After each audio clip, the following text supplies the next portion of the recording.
I never thought I'd be writing a post like this. Tom and I met during our junior year of college at a mutual friends party. I was immediately drawn to his easy smile and the way he could make anyone laugh. We started dating a few months later, and it felt like we were meant to be together. We had so much in common, both of us were driven, ambitious, and dreamed of making it big in our respective fields. After graduation, we both landed entry-level jobs in the city. I started as a marketing associate at a tech startup, while Tom got a position as a junior analyst at Brennan & Associates, a small but reputable financial firm. We were so excited to start our careers and build a life together. We'd spend our evenings comparing notes on our day, sharing our successes and frustrations. Tom would tell me about the intricacies of financial analysis, and I'd share the latest marketing trends I was learning. A year into our jobs, Tom proposed. It was a perfect moment. He took me to the rooftop restaurant where we had our first date and got down on one knee just as the sun was setting over the city skyline. I said yes without hesitation, and we spent the next year planning our wedding while juggling our increasingly demanding careers. The wedding was beautiful, a small, intimate affair with our closest friends and family. Tom's best man, his older brother Mike, gave a touching speech about how he'd never seen his little brother so happy and how he knew we were perfect for each other. If only I'd known then how Mike would later be complicit in Tom's deception. After the honeymoon, we threw ourselves back into our careers with renewed vigor. I was determined to climb the corporate ladder, and Tom seemed equally motivated. He'd come home excited about new projects he was working on, talking about complex financial models and big clients. I didn't always understand the details, but I loved seeing him so passionate about his work. 2 years into our marriage, Tom came home one day practically bursting with excitement. He announced that he'd been promoted to senior analyst, complete with a corner office and a significant pay raise. I was thrilled for him. We went out to celebrate that night, toasting to his success and our bright future. With our combined incomes, we were able to move out of our tiny starter apartment and into a lovely condo in a trendy neighborhood. We started talking about our future more seriously, discussing when we might start a family, whether we should buy a house in the suburbs. Tom even mentioned that he was on track to make partner at his firm within a few years. Life seemed perfect. Sure, we had our ups and downs like any couple, but overall, I felt like we were living the dream. I was advancing in my own career, recently promoted to marketing manager, and Tom's star seemed to be continually rising at his firm. About 6 months ago, Tom started working longer hours. He'd come home late, often distracted and tired. He explained that he was working on a huge deal that could cement his path to partnership. I tried to be understanding, even when he started traveling more frequently for work. He'd fly out to New York or Chicago for important meetings, sometimes gone for days at a time. I started feeling a bit neglected, but I reminded myself that this was temporary. Once he made partner, things would settle down. In the meantime, I threw myself into my own work and tried to be the supportive wife I thought he needed. Last week, everything changed. My friend Sarah, who works at a competing financial firm, called me out of the blue. She sounded hesitant, almost nervous, as she asked if everything was okay with Tom's job. I was confused. As far as I knew, things were going great. I told her about his impending partnership. There was a long pause before Sarah spoke again. She told me that her colleague Jack had run into Tom at a coffee shop downtown the day before. Tom was dressed casually in khakis and a polo shirt, not his usual suit. When Jack asked about work, Tom had apparently gotten flustered and quickly left. I brushed it off, assuring Sarah that there must be a reasonable explanation. But her words niggled at the back of my mind. That evening, when Tom got home, I casually asked about his day. He launched into a detailed story about a stressful client meeting and a conference call with the New York office. I don't know what came over me, but I suddenly blurted out that Sarah had mentioned Jack seeing him at a coffee shop. The change in Tom's demeanor was instant and alarming. His face went pale, and he started stammering, finally admitting that he'd taken a long lunch break. Something about his reaction set off alarm bells in my head. I started asking more questions about the deals he was working on and his recent trips. Tom got defensive, accusing me of not trusting him. We argued for a while before he stormed out, saying he needed some air. While he was gone, a horrible suspicion started to form in my mind. I went to our home office and started looking through our financial documents. I realized I hadn't actually seen any of Tom's pay stubs or work documentation in years. He always said he handled all the finances because he was good with numbers. With shaking hands, I picked up the phone and called Brennan & Associates. I asked to speak with Tom, and the receptionist politely informed me that no one by that name worked there. Confused, I explained that he was a senior analyst, had been with the company for years. The receptionist apologized but firmly stated that they had no senior analyst positions and no employee named Tom. In a panic, I started calling the numbers of Tom's work friends and colleagues that I had saved in my phone. None of them had heard of him. I even tried the main offices in New York and Chicago that he claimed to visit regularly. No one knew who he was.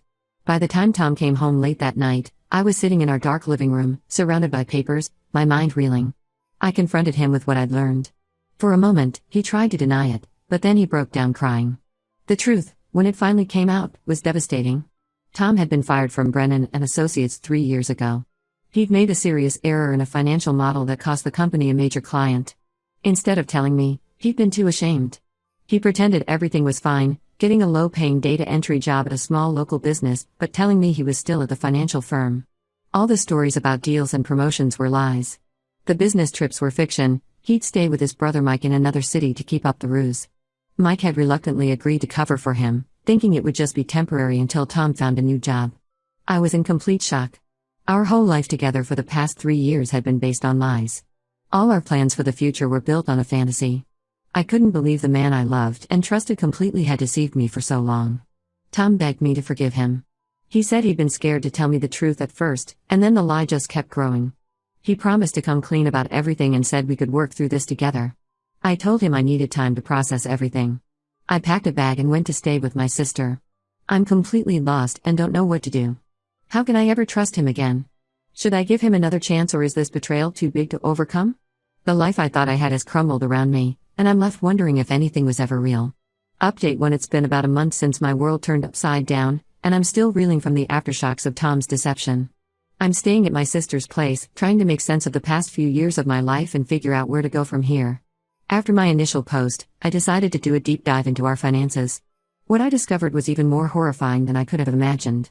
Not only had Tom been lying about his job, but he'd also been hiding massive debt from me. He'd taken out multiple credit cards in my name and maxed them out. He'd also drained our joint savings account, the one we'd been building up for a down payment on the house, and taken loans against our cars. When I confronted Tom about this financial mess, he broke down again. This time, he admitted to something I never saw coming: he developed a gambling addiction over the past few years. At first, it was just a way to cope with the stress of losing his job and maintaining his lies. But it quickly spiraled out of control. He'd been using the credit cards and loans to fund his habit, always believing he was just one big win away from solving all our problems. I was beyond furious. Not only had he lied about his job and our financial situation, but he'd also stolen my identity and potentially ruined my credit. The man I thought I knew, the man I'd built my life with, suddenly felt like a stranger. Tom swore he'd get help for his gambling addiction. He promised he'd find a way to repay all the debt. He said he'd do anything to save our marriage. But how could I believe anything he said anymore? I've been replaying our entire relationship in my mind, wondering if there were signs I missed.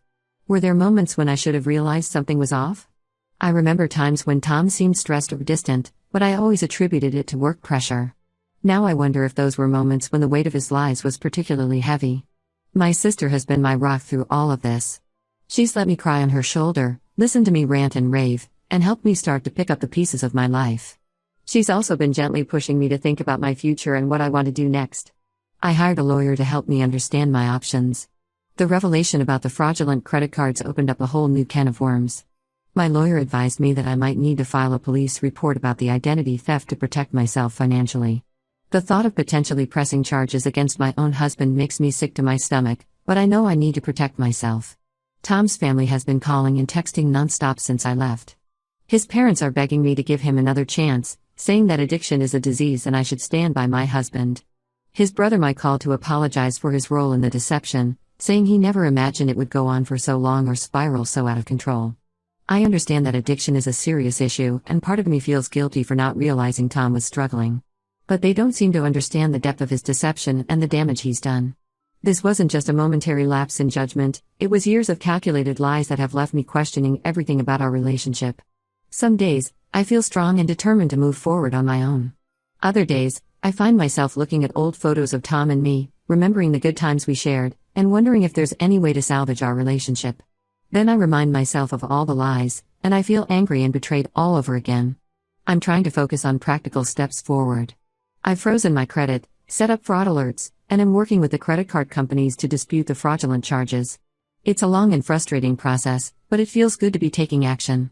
I've also thrown myself into my work, grateful for the distraction and the stability it provides. My boss has been understanding about my situation and has even hinted at a possible promotion in the near future. It's a small bright spot in the midst of all this chaos.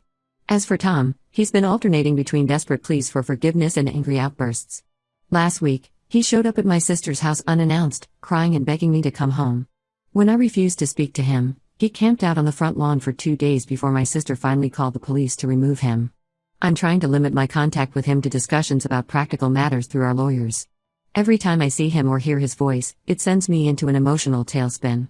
One moment I'm furious, the next I'm grieving for the future we'd planned together. My friends have been incredibly supportive, rallying around me and offering help in any way they can. Sarah, whose innocent phone call set this whole revelation in motion, has been particularly guilt-ridden. She keeps apologizing for ruining my marriage, no matter how many times I tell her she did the right thing. For now, I'm taking things one day at a time. I'm trying to focus on rebuilding my life and figuring out who I am outside of my relationship with Tom. It's scary and overwhelming, but I know I need to do this for myself. I still don't know if I'll ever be able to forgive Tom, or if our marriage can survive this betrayal. But I do know that I need to prioritize my own well-being and protect myself going forward. Whatever happens, I'm determined to come out of this stronger. Update 2: It's been 3 months since my last update, and the situation with Tom has continued to evolve in ways I never expected. The divorce proceedings are underway, and it's been a messy, emotionally draining process. Tom initially contested the divorce, claiming that his lies and financial fraud were symptoms of his gambling addiction, and that he deserved a chance to make things right. His lawyer tried to argue that the debt should be considered marital debt since it was accrued during our marriage. It was infuriating to sit in mediation sessions and listen to them try to justify years of deception. Thankfully, my lawyer was able to provide evidence that Tom had acted maliciously in hiding the debt and taking out fraudulent credit cards in my name. We had documentation of him forging my signature and lying on credit applications. The judge ruled in my favor, making Tom solely responsible for the debt he incurred. In a surprising turn of events, Tom's brother Mike reached out to me about a month ago. He asked to meet in person, and against my better judgment, I agreed. Over coffee, Mike confessed that he'd known about Tom's job loss and gambling problem for years. He'd been covering for Tom, letting him stay at his place during the fake business trips, and even lending him money occasionally. Mike's revelation was another blow. I felt betrayed not just by Tom, but by his entire family who had known the truth and helped him lie to me for years.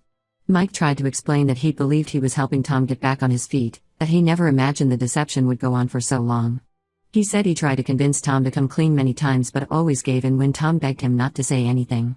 At the end of our meeting, Mike offered to testify on my behalf if needed in the divorce proceedings. He said he wanted to make amends for his role in hurting me. I'm still processing how I feel about his offer. On the financial front, I've made some progress in rebuilding my life. The credit card companies have agreed to remove the fraudulent charges from my credit report, though my credit score took a significant hit. I've been working extra hours at my job, taking on additional projects to prove my worth. My hard work paid off with a small promotion, which has helped me start to rebuild my savings. I've moved out of my sister's place and into a small apartment of my own. It's not much, just a studio in a less desirable part of town, but it feels good to have a space that's all mine, free from the lies and deception of my past. I've been slowly furnishing it with secondhand finds, trying to create a cozy home on a tight budget. The hardest part of all of this has been dealing with the emotional fallout. I've been struggling with trust issues, finding it hard to take anyone at their word. I catch myself doubting even my closest friends sometimes, wondering if they're hiding something from me. I've started seeing a counselor to work through these feelings, and while it's been helping, I know it's going to be a long process. My relationship with Tom's family has become increasingly strained. His parents continue to pressure me to give him another chance, sending long emails about the power of forgiveness and the importance of marriage vows. I've had to block their numbers to maintain my sanity. It hurts to cut ties with people who were like second parents to me for so long, but I know it's necessary for my mental health. As for Tom himself, his behavior has become increasingly erratic. Some days he sends me long, rambling apologies, swearing he's changed and begging for another chance. Other days, he lashes out, blaming me for ruining his life and threatening to drag out the divorce unless I agree to his terms. His mood swings are exhausting and only reinforce my decision to end our marriage. Last week, I ran into one of Tom's former co-workers from Brennan and Associates at a coffee shop.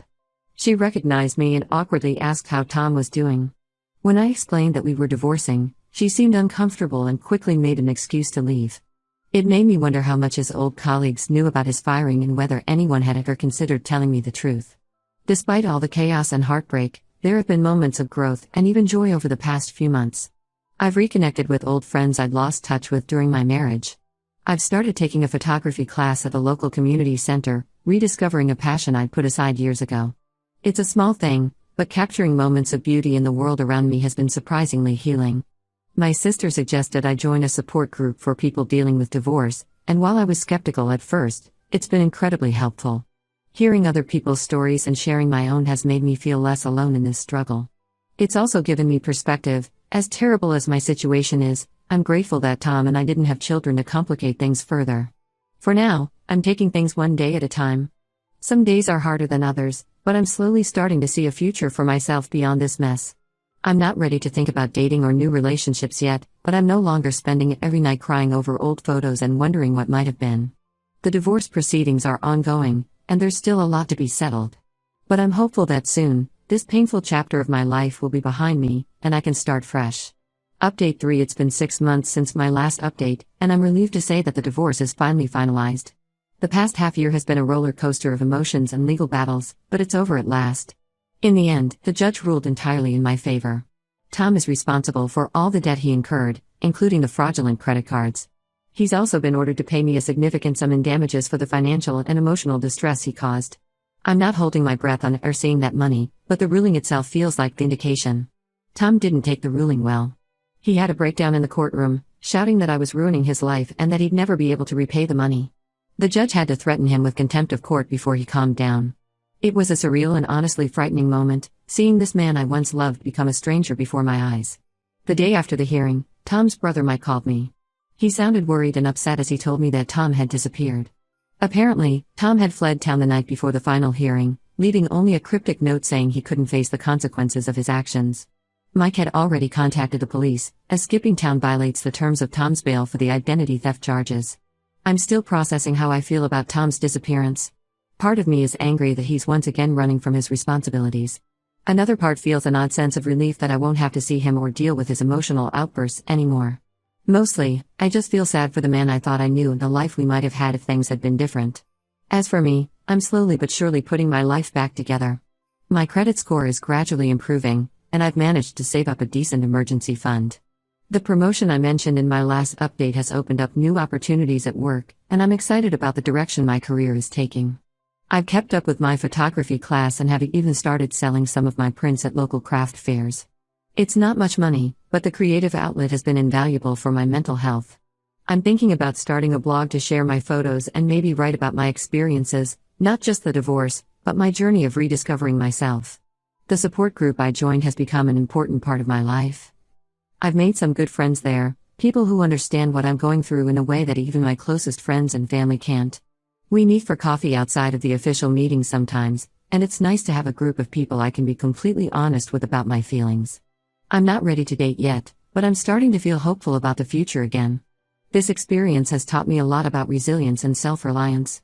While I wouldn't wish this ordeal on anyone, I can see how it's made me stronger and more self-aware. There are still tough days, of course. Sometimes I wake up in the middle of the night, panicked about finances or the future. I still have moments of anger and grief over the years I feel were stolen from me. But these moments are becoming less frequent and less intense. For now, I'm enjoying the peace and honesty of my new life. It may be simpler than the life I thought I had with Tom, but it's real, and that makes all the difference. I don't know what the future holds, but for the first time in a long time, I'm looking forward to finding out.